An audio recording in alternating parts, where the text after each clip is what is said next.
భరోసా centre ఒకటి, she team facility ఒకటి, రెండు ఇనాగ్రేట్ చేసినాము. ఈ భరోసా సెంటర్ ఇది మొత్తం రాష్ట్ర మొత్తంలో 34వ భరోసా సెంటర్.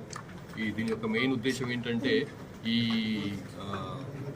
విమెన్ సంబంధించినటువంటి గృహహింస సంబంధించిన ఇష్యూలు కానీ, చైల్డ్ హరాస్మెంట్ అట్లాంటి సమస్యలు వచ్చినప్పుడు మామూలుగా విక్టిమ్స్ పోలీస్ స్టేషన్కి వచ్చి పూర్తిగా చెప్పలేని పరిస్థితి ఉంటుంది.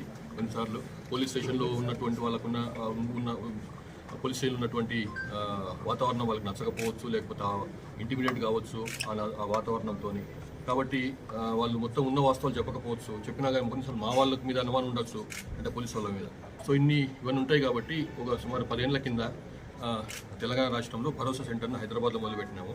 అట్లా అక్కడ ఏంటంటే పోలీసులు తక్కువ, బయట నుంచి ట్రైనింగ్ అయినటువంటి సైకాలజిస్టులు, లాయర్స్, తర్వాత సోషల్ యాక్టివిజం చేసిన వాళ్ళు ఇందులో సభ్యులుగా ఉంటారు. వాళ్ళకు వచ్చి ఈ విక్టిమ్స్ ఎవరైతే ఉన్నారో వాళ్ళు వచ్చి వాళ్ళకున్న సమస్యలు వాళ్ళు చెప్పుకుంటారు. యాక్చువల్గా వాళ్ళతోని గంటల తరబడి కూర్చొని వాళ్ళ భాషలో వాళ్ళకి అవసరమైనటువంటి విధంగా వాళ్ళతో మాట్లాడి వాళ్ళ సమస్యలన్నీ వాళ్ళ యాక్చువల్గా గృహహింసలకు గురైనప్పుడు ఏం సమస్యలు ఉన్నాయి, వాళ్ళకు ఎట్లా వాళ్ళు ఫేస్ చేసినారు, వాళ్ళు ఎట్లా బిహేవ్ చేసిన వాళ్ళతో అవన్నీ బయట చెప్తారు అన్నమాట. సో ఆ విధంగా కేసు బుక్ అయిన తర్వాత వాళ్ళ కేసు బుక్ అయినప్పటి నుంచి ఛార్జ్షీట్ అయ్యేంత వరకు కూడా, అట్లాగే తర్వాత కోర్టులో ఛార్జ్షీట్ అయిన తర్వాత కోర్టులో కేసు ట్రయల్కి వచ్చినప్పటి వరకు కూడా మొత్తం ఈ భరోసా సెంటర్ వాళ్ళు వెంబడి ఆ కేసులు ముందుకు తీసుకుపోతారు.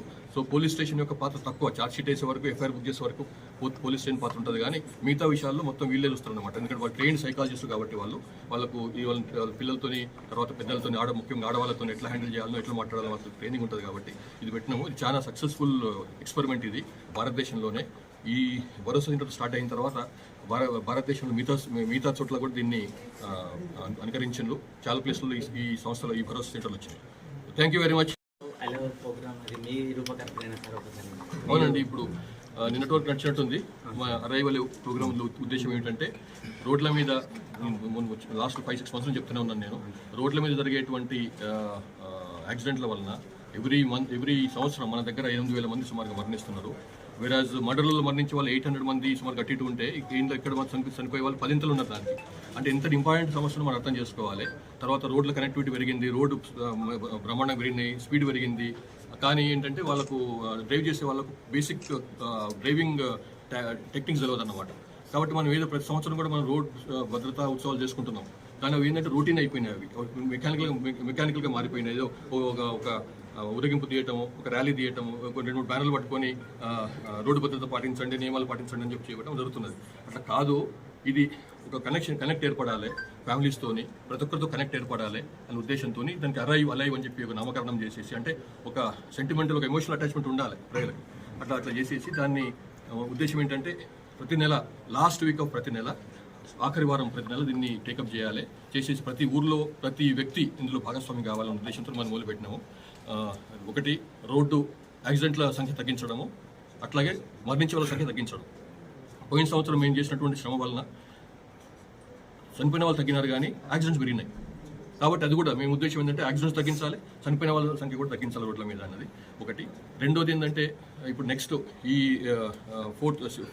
6th నుంచి 99 days పాటు ప్రజాపాలన ప్రగతి ప్రణాళిక అని చెప్పి గవర్నమెంట్ ఒక స్కీమ్ మొదలుపెట్టింది. నెక్స్ట్ 99 days కోసం అని చెప్పి, అంటే 14 వారాలు ఉంటాయి అందులో.